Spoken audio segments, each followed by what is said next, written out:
Train fares in the West Midlands will go up by an average of 6.2% from January. It follows the release today of July's retail price index inflation figures used by train companies as the starting point for annual fare increases.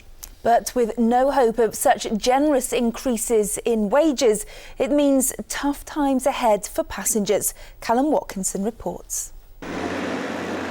Stop the fare increases, stop the rip-off.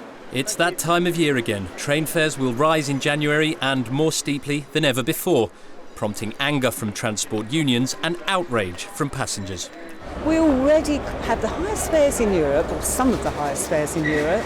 We contribute £7 billion a year to rail, and passengers aren't going to be happy about this. July's retail price index inflation figure released today is always used to set next year's fares. At 3.2%, it's higher than expected, and the government's told train companies they can add an average of 3%. It'll see the price of an annual season ticket between Leicester and Derby rise to more than £1,900, an increase of £120. The price of getting from Nottingham to Burton-on-Trent every day will be more than £2,000, up by £135. And the annual commute between Leicester and Coventry will now cost more than £2,500, over £160 more than this year. Weary resignation from travellers at Birmingham New Street. No one's, in the main, had a pay rise for 3 or 4 years. Maybe they should find other ways to pick up these costs. My wages won't go up that much, will they? It's just wrong, and I think they're taking the mickey out of us.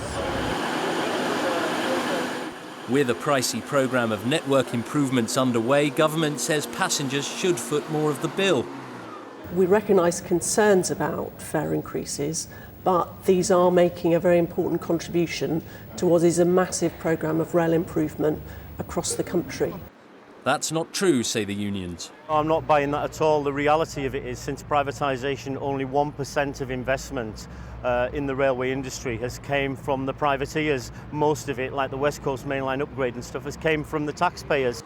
This rise will make 2013 the 10th year in a row that fares have risen above inflation, and most rail users simply have no choice but to pay up. Callum Watkinson in Birmingham for Central Tonight.